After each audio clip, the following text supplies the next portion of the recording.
Srimad-Bhagavatam, 10th canto, 16th chapter, verse number 31. Krishnasya garva jagatavati bharavasannam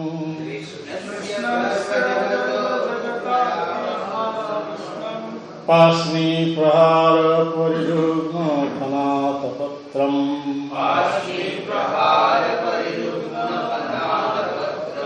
Drishta himadhamupaseduramusha patnam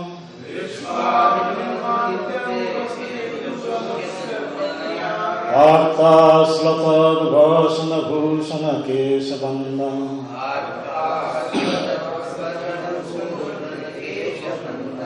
Krishna shagarbo jagatavati bhavasannam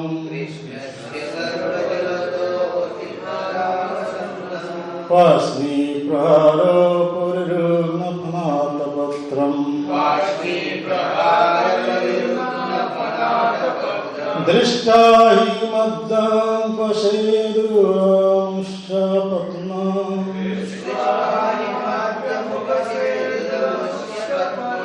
Artha slatad vasana bhushana keshabandam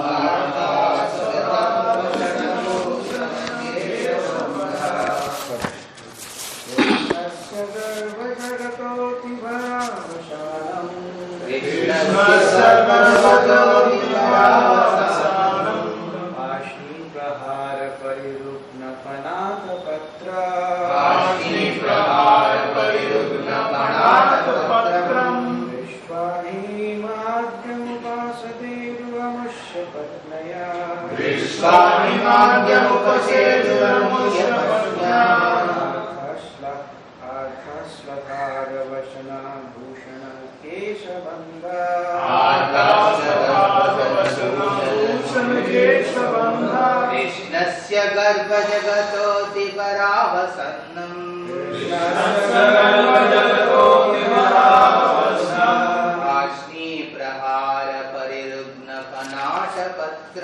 Pasmi prahara parirugna panatapatram Vishwanimadhyamupacheduramushya patnya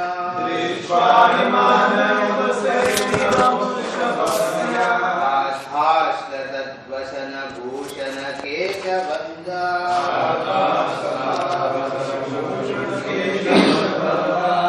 शब्दानुवाद कृष्णस्य कृष्ण के गर्भ उदर में जगत सारा ब्रह्मांड पाया जाता है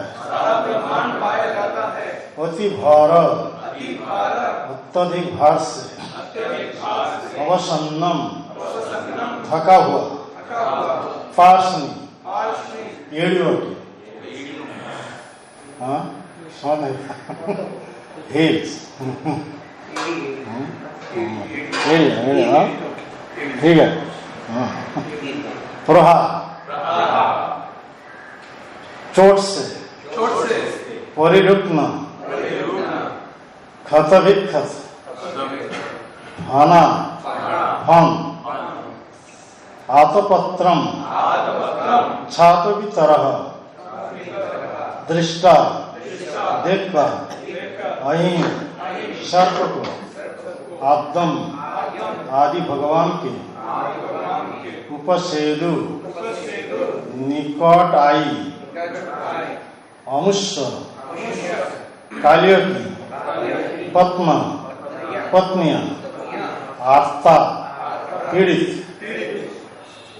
स्वतः बिखरे हुए वसम वस्त्र भूषण आभूषण केशबंधा तथा केशव पाश। अनुवाद मेरे पीछे दोहराइए। जब कार्य की पत्नियों ने देखा कि अखिल ब्रह्मांडों को अपने उदर में धारण करने वाले भगवान कृष्ण के अत्यधिक भार से सबको कितना थक गया है और किस तरह कृष्ण की एड़ियों के प्रहार से कालियों के छाते जैसे फॉर्म छिन्न भिन्न हो गए हैं, तो उन्हें अतीव पीड़ा हुई। तब अपने वस्त्रों, आभूषण तथा केश विक्राय हुए वे आदि भगवान के निकट आई। तात्पर्य ध्यान से सुनिए। श्री विश्वनाथ चक्रवर्ती ठाकुर के अनुसार कालिया की पत्नियां अपने पोती के आसुरी कार्य से तंग आ चुकी थीं। वे यही सोचते रहती थीं, यदि ये नास्तिक भगवान के दंड से मारा जाता है तो इसे मरने दें, हम विधवा होकर भगवान की पूजा में लग जाएंगे। ये पत्नी का मनोभाव ऐसा ही होना चाहिए। किंतु जब उन स्त्रियों ने कालिये के मुख तथा अंग की अभिव्यक्ति देखी तो समझ गए कि कालिया ने मौन ही मौन भगवान की शरण ग्रहण कर ली है। यह देखकर कि वो विनाशीलता, पश्चाताप, शोक तथा संदेह के लक्षण व्यक्त कर रहे हैं, उन्होंने सोचा, देखो ना, हम कितनी भाग्यशालिनी हैं और हमारा पोती वैष्णव बन गया है। ऐसा ही होना चाहिए, पोती को भगवान का भक्त होना चाहिए, तब पत्नी आसन से भगवान की भक्ति कर सकते हैं, है कि नहीं? अतएव अब हमें उसकी रक्षा करनी चाहिए, वैष्णव की रक्षा करने के लिए प्रयास करना चाहिए। और पत्नियां उनमें अपनी पश्चाताप करने वाले पोती के कष्ट तथा उसकी दयनीय अवस्था पर स्नेह उमड़ आया और वे सब के सब भगवान के समक्ष आए।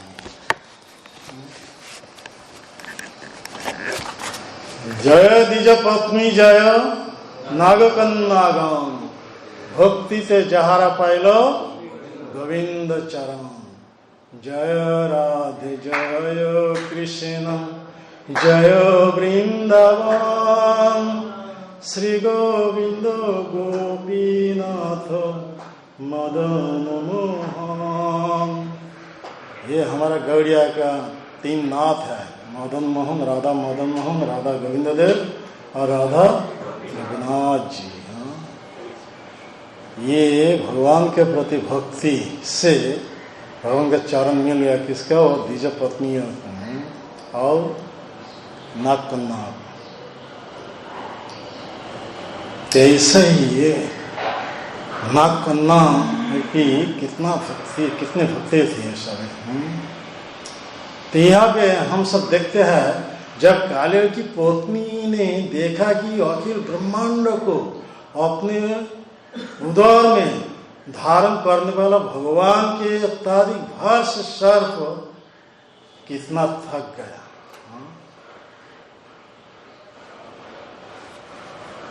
अखिल ब्रह्मांड भगवान अपने उदर में धारण करते हैं। इसलिए चैतन्य चरितामृत एक प्रसिद्ध श्लोक है, कृष्ण एक सर्वस्व, कृष्ण सर्वधाम, कृष्ण शरीरे सर्वो विश्वर विश्राम। समझ रहे हैं? कृष्ण एक सर्वस्व, कृष्ण सर्वधाम, कृष्ण शरीरे सर्व विश्वर विश्राम।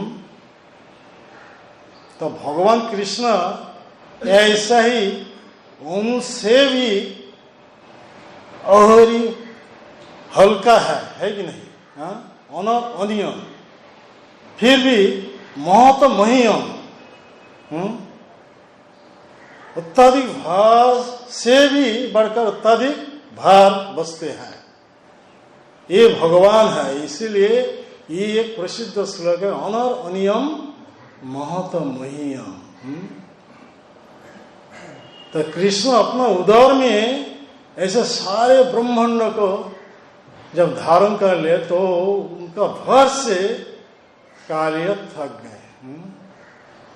कृष्ण एक सर्वस्व, इसलिए भागवतम में 10 विषय के बारे वर्णन हुआ है।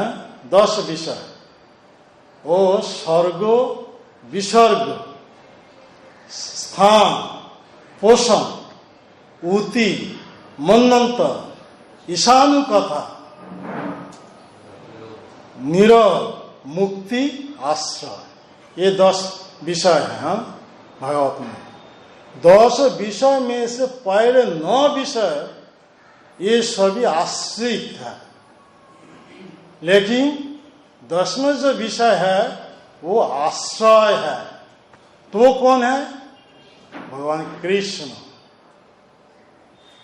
तो पहले जो है स्वर्ग, स्वर्ग का मतलब क्या है? प्राथमिक जो सृष्टि, ये ब्रह्मांड 24 तत्व है इस जगत में। 5 वो क्या है? स्थूल तत्व है, कीट, आप, तेज, मरुत, बम, ये 5 तन्मात्र है। इंद्रियों की विषय जो है वो क्या है? रूप, रस, गंध, शब्द, स्पर्श। 5 कर्मेंद्रिय है, बाघ, पानी, पाद, पाई, उपस्थ। 5 ज्ञानेन्द्रिय है, चक्षु, कर्ण, नासिका, जिह्वा, तक। कितना है? 20। गिन रहे हैं? 20 है।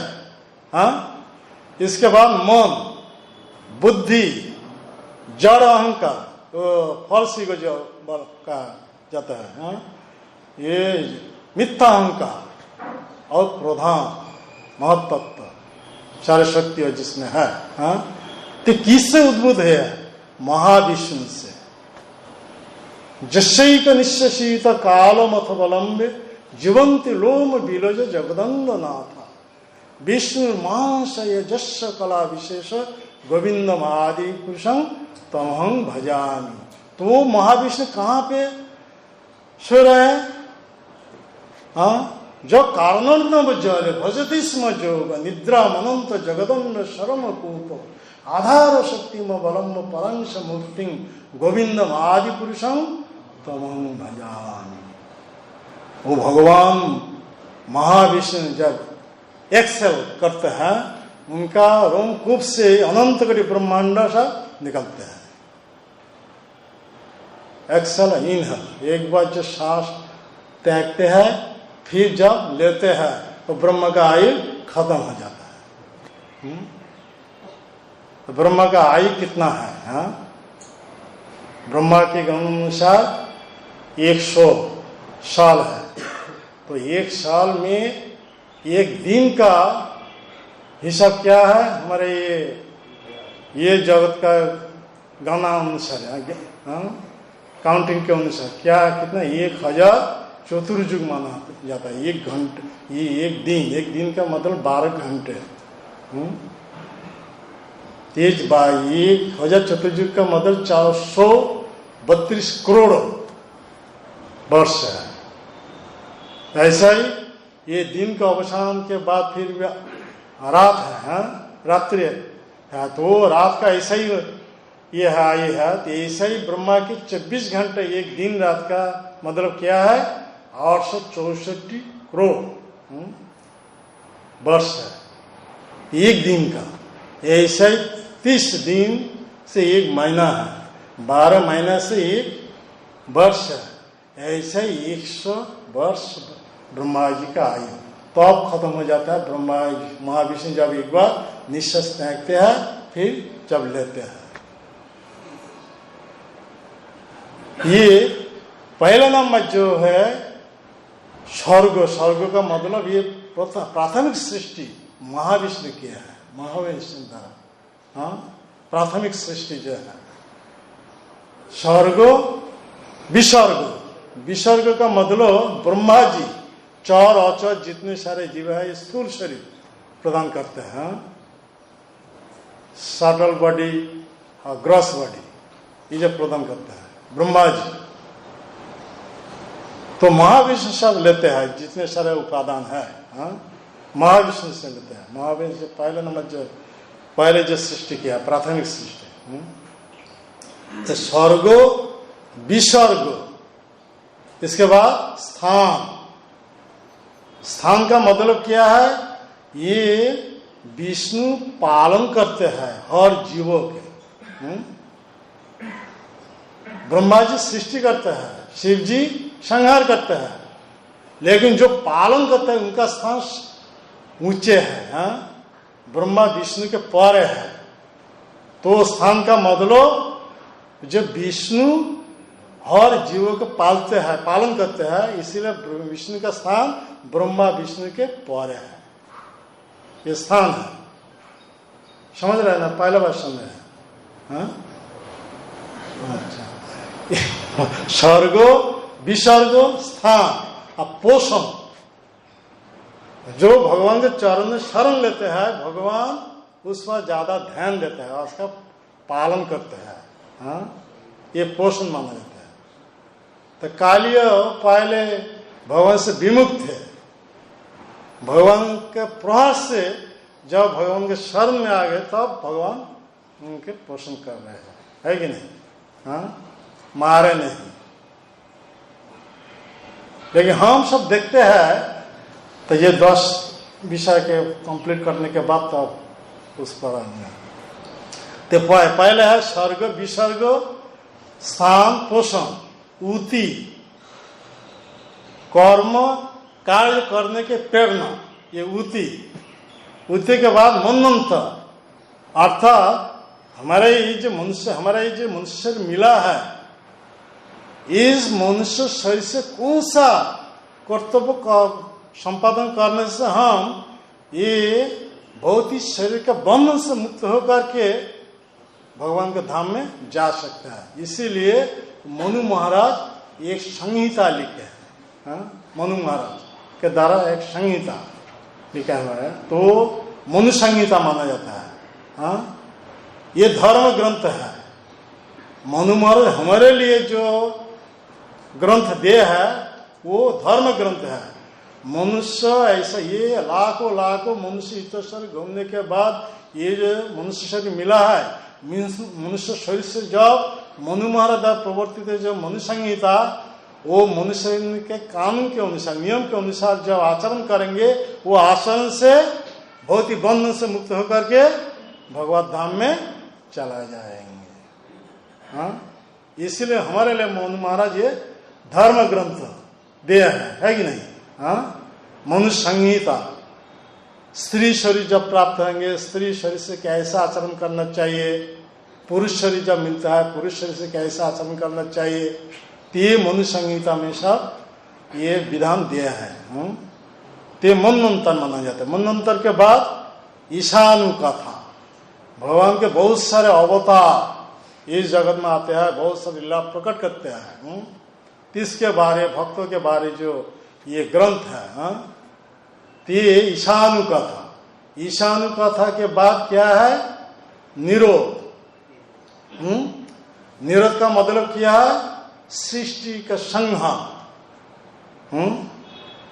ये सृष्टि क्यों किया है महाविष्णु? हमारे लिए ये एक मौका मिला है। हमारा जब ये मनुष्य शरीर मिलता है, मनुष्य शरीर से जब भगवत भक्ति करेंगे, वो बंधन से मुक्त होकर के भगवत धाम में चला जाएंगे। इसीलिए भौतिक जगत हमारे लिए है कि नहीं? तो ये जब मनुष्य शरीर मिलते हुए जब ये आचरण नहीं करेंगे, तब भगवान क्या करेंगे? वो सृष्टि का संहार करेंगे, शिव जी का रूप लेकर के, शिव जी रूप से। इसके बाद क्या है? मुक्ति। निरोध के बाद मुक्ति। मुक्ति का मतलब हमारे पर 2 बंधन है, एक स्थूल शरीर का और दूसरे सूक्ष्म शरीर का। ये 2 शरीर, भौतिक शरीर का बंधन से मुक्त होना चाहिए जब ये मनुष्य शरीर मिलता है। तो इसलिए मुक्ति पाने के लिए कोशिश करना चाहिए कि वो मनु महाराज के मनु संहिता के अनुसार आचरण करना चाहिए। ऐसे मनुष्य संहिता के अनुसार आचरण करके, ये धर्म ग्रंथ के अनुसार आचरण करके भगवत भक्ति स्तर पर उन्नीत होना चाहिए। भगवान के भक्ति करके, भगवान से मुक्त करके हम सब भगवत धाम में जा सकते, भगवान के प्रेम ईर्ष्या में लग जाता है, लग जाएंगे। हाँ, ते मुक्ति के बाद ये 9 सृष्टि से लेकर मुक्ति तक ये 9 जो विषय है, ये सभी आश्रय माना जाता है, आश्रय तत्व। हाँ, ये आश्रित, हाँ, ये सब आश्रित तत्व, आश्रित है। हाँ, और 10वां जो विषय है वो आश्रित है। वो कौन है? भगवान कृष्ण। इसीलिए चैतन्य चरितामृत में ये कृष्णदास कविराज कृष्ण ये बताया है, कृष्ण एक सर्वस्व। ये 9 विषय का आश्रय कौन है? भगवान कृष्ण। कृष्ण एक सर्वस्व, कृष्ण सर्वधाम, अर्थात कृष्ण ही वो धाम है। धाम का मतलब भगवान का जो लोक है। हाँ, वो लोक में हर जीव वहां पे स्थान ग्रहण कर सकते हैं, है कि नहीं? हाँ, वो हमारे लिए असली लोक है कि नहीं? तो ये कृष्ण सर्वधाम, कृष्ण शरीर सर्वो विश्वर विश्राम।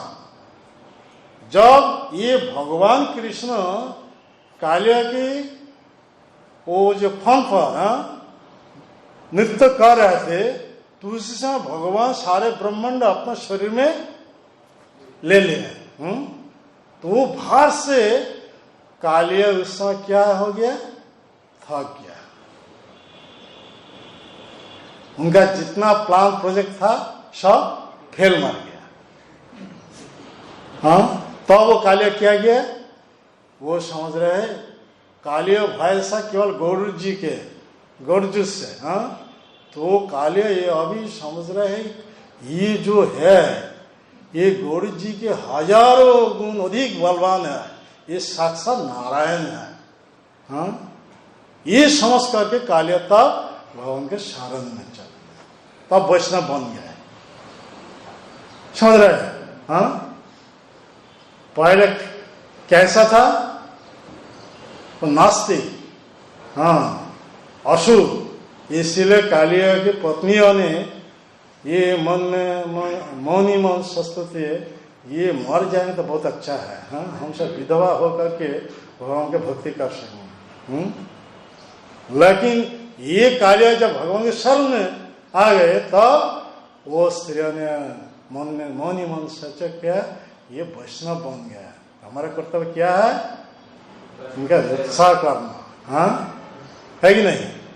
हाँ, तो वो जितनी सारे पत्नियां थी सब भगवान के पास आ गई। इसके बाद स्तुति करेंगे। तो हमारा जो विषय था यहाँ पे खत्म हो गया। हाँ, तो ये जो समय है ये समय दूसरे प्रसंग लेकर के मैं बताऊंगा। ऐसा ही ये विषय है, कहानी है। हम सब देखते हैं एक बार क्या हुआ। जो शिव पार्वती पहले काशी में थे, काशी में निवास कर बहुत साल तक थे। इसके बाद काशी छोड़ करके कहाँ चले गए? कैलाश। हाँ, कैलाश में चले गए। कैलाश के पहले कहाँ पे थे? काशी। समझ रहे हैं? हाँ, इसके बाद कहाँ चले गए? कैलाश। तो कैलाश में जब चले गए तब क्या हो? काशी में बहुत सारे आश्रित भावापन्न व्यक्तियों आदमी सब आके वहां से भोग कर रहे थे। तो उनमें से एक राजा का नाम था काशीराज। नाम सुना? हाँ, और लीला पुरुषोत्तम भगवान कृष्ण में है। तो काशीराज उन्होंने क्या किया? तो भोग कर रहे हैं। तो शिव जी को प्रसन्न विधान करने के लिए वो कठोर तपस्या में लग गए। हाँ, वो बानासुर जाप जो कर रहे हैं वो नहीं, ये काशीराज के बारे में मैं बोल रहा हूँ। तो उनका मन में क्या ये था, प्लान था? नौ शिव जी से सब शक्ति प्राप्त हो जाएंगे तो कृष्ण के साथ युद्ध करेंगे और कृष्ण को परास्त कर देंगे। ये मनोभाव लेकर के कठोर तपस्या में लग गए। क्यों? काशीराज। और तपस्या से शिव जी उनके सम्मुख में प्रकट हो गए। तो शिव जी जब वर देने के लिए प्रस्तुत कर रहे थे तो बोल रहे थे, तो वो काशीराज ने बोला है, हे प्रभु मुझ पर ये दया कीजिए, मैं कृष्ण पर विजय प्राप्त करने के लिए प्रयास कर रहा हूँ। तो काशीराज ये तो शिव जी ने बोला ठीक है, बहुत अच्छा बात है, तुम पहले कृष्ण के साथ युद्ध करो, मेरा जितने सारे भूत प्रेत ये जितने सारे पारिषद है लेकर के तुम्हारे पीछे मैं रहूंगा, पाशुपत अस्त्र लेकर के। तो ये जब शिव जी ने बोले तो काशीराज कृष्ण के साथ युद्ध कर रहे थे। तो कृष्ण के साथ कैसे युद्ध कर? कृष्ण के जो अस्त्र है वो जो सुदर्शन चक्र, तो सुदर्शन चक्र जब कृष्ण और क्या किया, सुदर्शन चक्र से पहले काशीराज के साथ धड़ से अलग कर दिया। और वो काशीराज के जितने सारे पत्नियां थी वो अपना प्रासाद में, तो उनका सामुन में वो किया, सर वहाँ पे गिरा दिया। तो काशीराज के जितने सारे पत्नियां थे बहुत प्रसन्न हो गई। हाँ कैसे? हाँ उन्होंने मन में सोचा ये कृष्ण का सर है। तो बाद में जब ठीक से देखा तो वो अपना पति का सर, तब वो दुख सागर में डूब गए। तो ऐसा ही वो काशीराज को पहले सब धड़ से अलग कर दिया सुदर्शन। इसके बाद वो सुदर्शन चक्र क्या गया, वो काशी जल करके भस्मीभूत कर दिया। काशी नगरी जला करके भस्मीभूत कर दिया। इसके बाद वो शिव जी के पास क्या है, शिव जी उस समय क्या है कि वो पाशुपत अस्त्र वो ये क्या प्रयोग किया। लेकिन पाशुपत अस्त्र जब सुदर्शन चक्र के समूह में आए थे वो पीछे हट गए।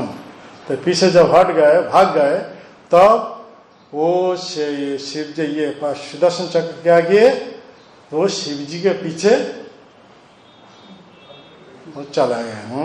वो जो ये सुदर्शन चक्र, तो शिव जी वो अपना को बचाने के लिए जैसा दुर्वासा मुनि, एक बार वैसा ही हुआ था, अम्बरीश महाराज के चरण में अपराध करने से जो जैसा हुआ था वैसा ही शिव जी का वैसा ही अवस्था।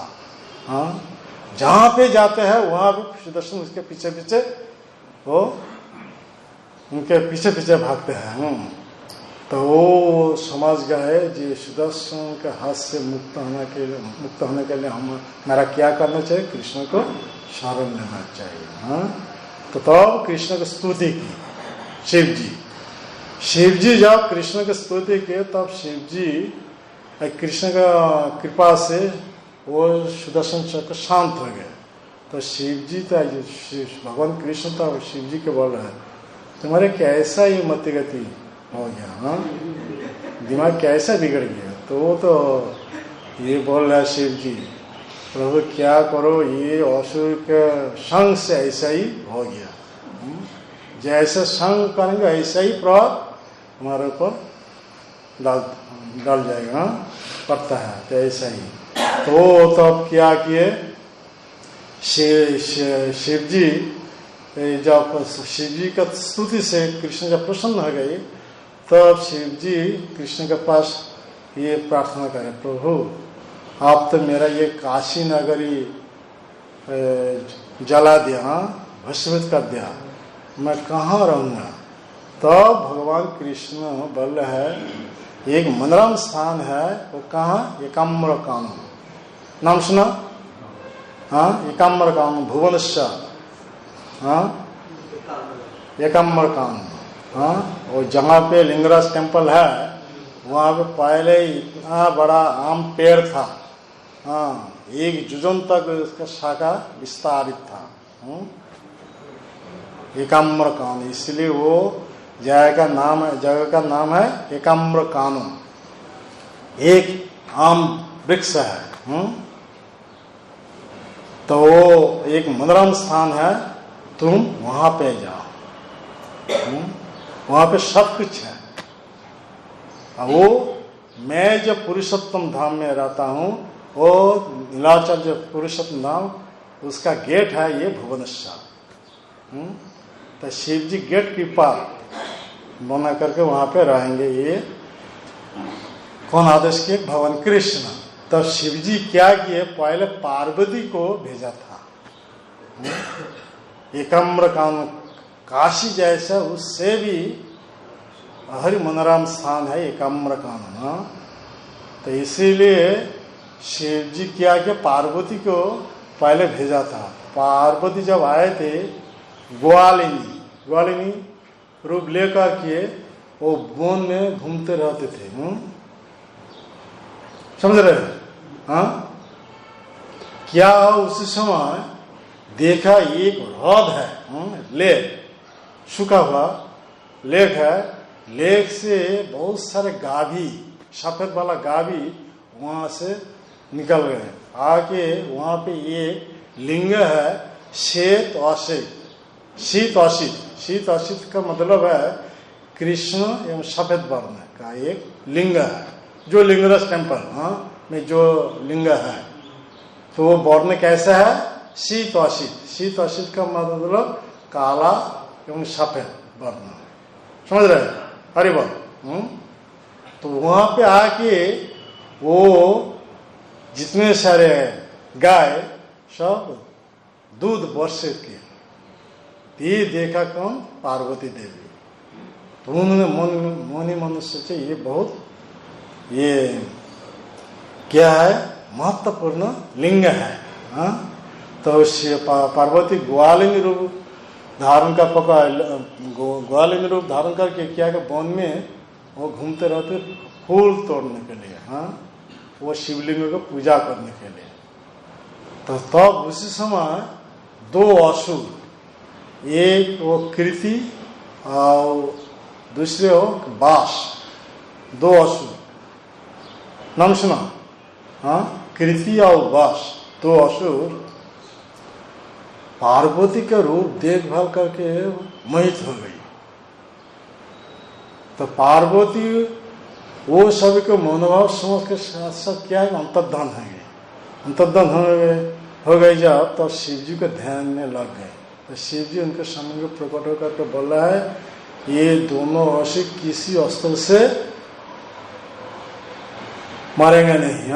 तो इसीलिए तुमको ये वध करना चाहिए। शिव जी पार्वती के बोले। तो शिव पार्वती तब क्या किए? फिर भी वैसा ग्वालिन रूप धारण करके जब वन में वो फूल तोड़ने के लिए जब कोशिश कर रहा, तो फिर भी वो दोनों असुर के साथ भेंट हुआ था। तो पार्वती ने बोले एक शर्त है, तुम दोनों में से जो मेरे यहाँ से वहाँ पे ये कांप पर बैठ करके ले जा सकते हो, उनका ही मैं पोती रूप से ग्रहण करूँगा। तो दोनों भाई वो पार्वती के पत्नी रूप से प्राप्त होने के लिए दोनों भाई वो जब इच्छा ये प्रकट किए, तो पार्वती ने बोला ठीक है, तुम दोनों बैठो, दोनों कांध पर मैं पैर रख कर खड़ा हो जाऊंगा और तुम दोनों मुझे यहाँ से वहाँ पे ले जाओ। तो दोनों पार्वती को वहन करने के लिए जब प्रयास कर रहे, तो उससे पार्वती क्या किए ना, ये ब्रह्मांड का भार अपना शरीर में धारण किए। समझ रहे हैं? कौन सा बात से क्या बोल रहा है? बोल रहा है तो वो कृष्ण जी ब्रह्मांड अपना शरीर में धारण किया, तो उसका भार से कालिया जैसे थक गया था, ऐसा ही ये पार्वती देवी विश्व ब्रह्मांड अपना शरीर में धारण कर लिया। तो वो विश्व ब्रह्मांड का भार से वो दो असुर बिना अस्त्र से सब क्या हो गया? मार गए। अरे बात समझ रहे हैं? तो दोनों असुर किसी अस्त्र से मारेंगे नहीं, लेकिन ऐसा ही शिव जी उपदेश देते हो वो पार्वती को, तुमको ये बहुत करना चाहिए ऐसा ही। तो ये पार्वती विश्व ब्रह्मांड को अपना शरीर में धारण करना, विश्व ब्रह्मांड का भार से वो दो भाई, अच्छा वो क्या हो गया, मर गया। जब मर गया तो पार्वती का बहुत प्यास लग गया। तो शिव जी वहां पे प्रकट हो गए। तो शिव जी जब प्रकट हो गए तब पार्वती ने बोला मुझे पानी पीने के पानी दे दिया। तो शिव जी क्या किया, अपना त्रिशूल वो पत्थर पर खोद करके ये बापी बना दिया। बापी समझ रहे हैं, बापी पॉन्ड, समझ रहे हैं। तो वहां से पानी पी करके पार्वती का वो प्यास क्या है, दूर हो गया, तृष्णा दूर हो गया। तो तब पार्वती शिव जी को बोल रहे थे मेरे लिए एक बड़ा सरोवर बना दिया, जिस सरोवर और दुनिया जितना सारे तीर्थ है, तीर्थ का पानी वो सरोवर रहेगा। तब शिव जी क्या किए, वो त्रिशूल से एक बड़ा पोखर सरोवर बना दिया।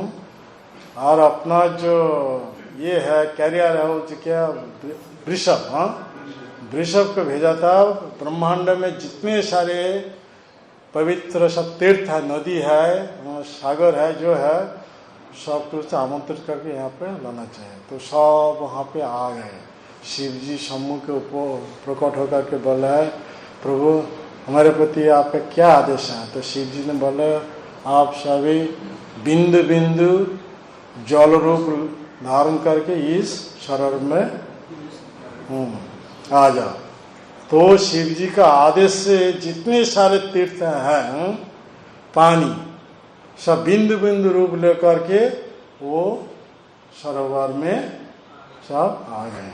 तो वहां से क्या बन गए, बिंदु सरोवर बन गए। दो बिंदु सरोवर है। एक वो कपिल मुनि जी का पिता जी जो कर्दम मुनि जो तपस्या करते, तो तपस्या से भगवान प्रकट होकर वहां पे उपस्थित हो गए। उनका तपस्या से इतना प्रसन्न हो गई तो भगवान का आंख से आंसू निकाला। वहां से वो आंसू से जो सरोवर बन गया वो भी बिंदु सरोवर है। कहाँ पे है, मैसाना, मैसाना वहां पे गुजरात, गुजरात में जो कपिल मुनि तपस्या किया था। ये जो कर्दम मुनि मैसाना, वहां पे एक बिंदु सरोवर है। वो छोटा, मैं गया था तो छोटा सरोवर के, लेकिन ये जो सरोवर है बहुत बड़ा सरोवर। तो शिव जी क्या किए, अपना वो जो कैरियर जो वृषभ को भेजा था विष्णु के पास, ब्रह्मा जी के पास, जितने सारे देवताओं के पास, वो आमंत्रित करने के लिए। तो वो सब आए थे। विष्णु अपना पार्षद या विष्णु, भगवान विष्णु, ब्रह्मा जी और जितने सारे देवता वो बिंदु सरोवर में पहले स्नान किए थे। स्नान करने के बाद तब शिव जी वहां पे स्नान किए। अब महाप्रभु बाद में आके तो वहां पे स्नान कहते हैं, तो जो भी हो। तो ऐसा ही जब कहते तब शिव जी भगवान के पास प्रार्थना करें, हे प्रभु आपका प्रसाद मैं हर समय कैसे प्राप्त होंगे, इसीलिए आप ये तट पर विग्रह रूप लेकर के अवसान करना चाहिए। तो शिव जी के प्रार्थना से अनंत वासुदेव, अनंत ये भगवान कृष्ण, अनंत वासुदेव, अनंत शिव जी, ये बलराम, बलराम वासुदेव, ये दोनों रूप लेकर के वहाँ पे बिंदु सरोवर तट पर ये अवस्थान कर रहे हैं। बिंदु सरोवर तट पर ये अनंत वासुदेव। तो पहले अनंत वासुदेव को जो भोग लगता है प्रसाद रूप से जब शिव जी के पास आएगा तब वो वैष्णव आदमी, वैष्णव लोग वो शिव जी का प्रसाद ले सकते हैं, क्योंकि वो महाप्रसाद बन जाएगा। जब अनंत वासुदेव भोग लगेगा तो महाप्रसाद, वो महाप्रसाद शिव जी के पास आएगा, शिव जी जब वो प्रसाद ग्रहण करेंगे तब वो महाप्रसाद बन जाएगा। प्रसाद और महाप्रसाद, तब वैष्णव आदमी वो प्रसाद ग्रहण कर सकते हैं।